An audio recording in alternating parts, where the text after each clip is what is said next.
Good evening. My name is Austin Howe, and this is my PowerPoint presentation on the domestic airline data set from the Department of Transportation. So, in our first slide, we're going to look at the total number of flights from the data set, in which, keep in mind, this is only a 10% sample of the data set. So, it's safe to assume that the 49,028 flights can be multiplied by 10, and we get to 100%, which would be for a total of 490,028 flights.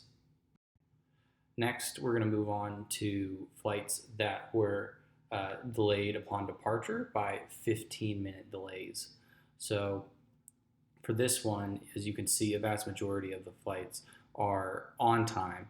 However, we do have a small bit, about 8,000 flights that were delayed by 15 minutes or more. Next, this graph shows delayed flights that were delayed upon arrival and delayed upon departure. So as you can see, the orange is the biggest bubble because they were flights that were not delayed by arrival or departure. However, if we look in greater detail, we can see that there are a total of 37,686 flights that were not delayed. The number of flights delayed upon departure by 15 minutes is 1,501. It's that smaller bubble on the bottom. And then we also have the number of arrivals that were delayed by 15 minutes, and that's 2,197. It's the bubble right above it. And then lastly, flights that were delayed by 15 minutes on arrival and departure was a total of 7,064. Next, we're going to move on to different types of delays. So we have 5 different types of delays. We have security, weather, NAS, carrier, and late aircraft carrier delay.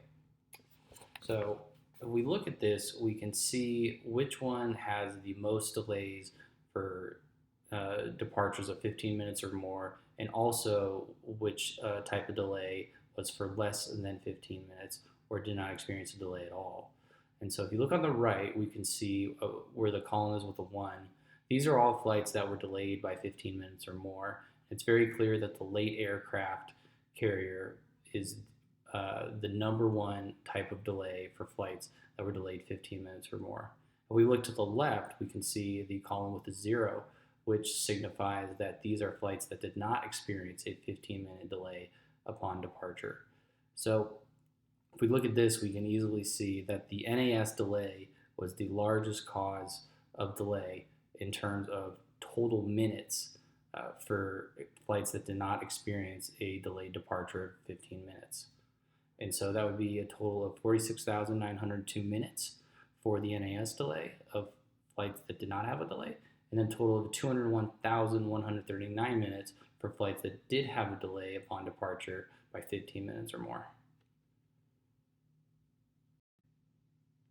Next, we're going to move to this map so we can look at the departure delay by 15 minutes across the entire country and see what states experience the most delays based upon minutes. And so as you can see, California, Texas, and Illinois are the 3 states that have the most delayed flights. This is not in increments of minutes, but how many flights were delayed by that number. Next, we're going to go to the delays by carrier so we can see which airlines experience the most delays. And it's pretty clear from this graph that we have Southwest Airlines with a total of 10,032 flights that were delayed by 15 minutes or more. Next, we have Delta Airlines, which has 6,934 flights that were delayed by 15 minutes or more. And coming up in third is Express Jet Airlines, that was delayed by 5,734 flights. Moving on, we're going to look right here, and as you can see, these are all the types of delays we discussed earlier. We have weather, security, NAS, late aircraft carrier, and carrier delay. However, we're looking at this on a day basis for the month of October. And so what's really important about this is we can easily see that 13th is the day of the month where the most delays were experienced. And then we can also see from this graph, you look at the bottom left-hand corner on the first for weather delay, that there were a lot of flights, over 3,000 delayed for from the first through the second, the peak being the second, and that after that we had security delays, late aircraft delays, and carrier delays follow up after. So we could draw from this that it's safe to assume that if we have a weather delay, there could be security delays, and then there will almost indefinitely be late aircraft carrier delays and carrier delays. Moving on to the next slide. So here's our departure delay by map.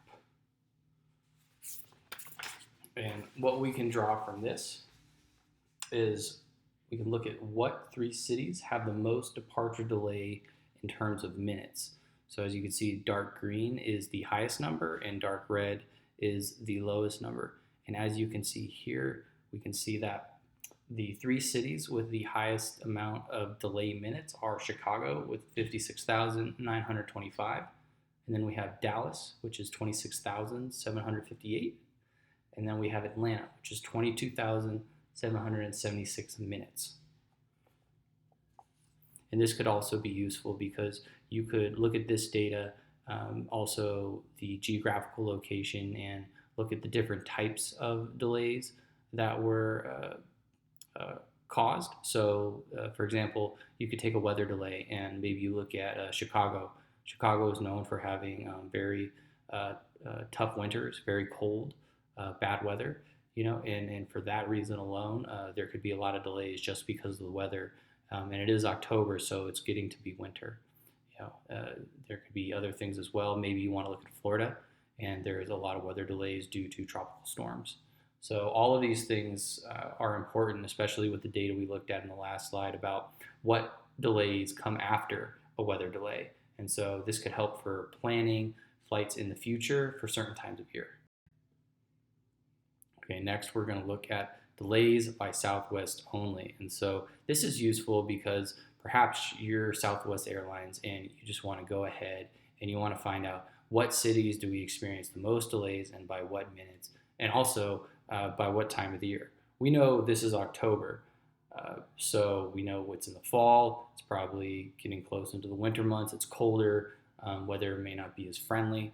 However, as we can see here, we have Southwest Airlines is delayed most in, let's see, California, and then we have Texas, and you can't see it in the map here. However, Florida would also be very high up there in terms of the amount of delays. And so it would be helpful to know why we experience delays where we are. We could go look in at the data more closely to discover what the reasons are. Florida, tropical storms could be a reason why the weather could cause delays. However, in California, the weather there is pretty much great all year round, so that may not be a reason as to why we experience those. Maybe it's more about carrier delay, flights coming from Hawaii or coming down from the north more. All of these are things that they may want to know. Maybe it has to do with the airport. Maybe it's just the way the security is designed at the California airport, as opposed to the Missouri airport or the Chicago airport, where you have a much less delayed minutes. You go from 16,000 in California all the way over to -21 and 1,062. So with that, I hope you enjoyed my presentation. There's a lot of useful information that you can derive from here. Some of these are more specific, some of them are more general. However, this data will all help point you in the right direction to where you want to find out more specific information that is much more localized to maybe a section of the country, the type of delay, or the airline carrier. Thanks.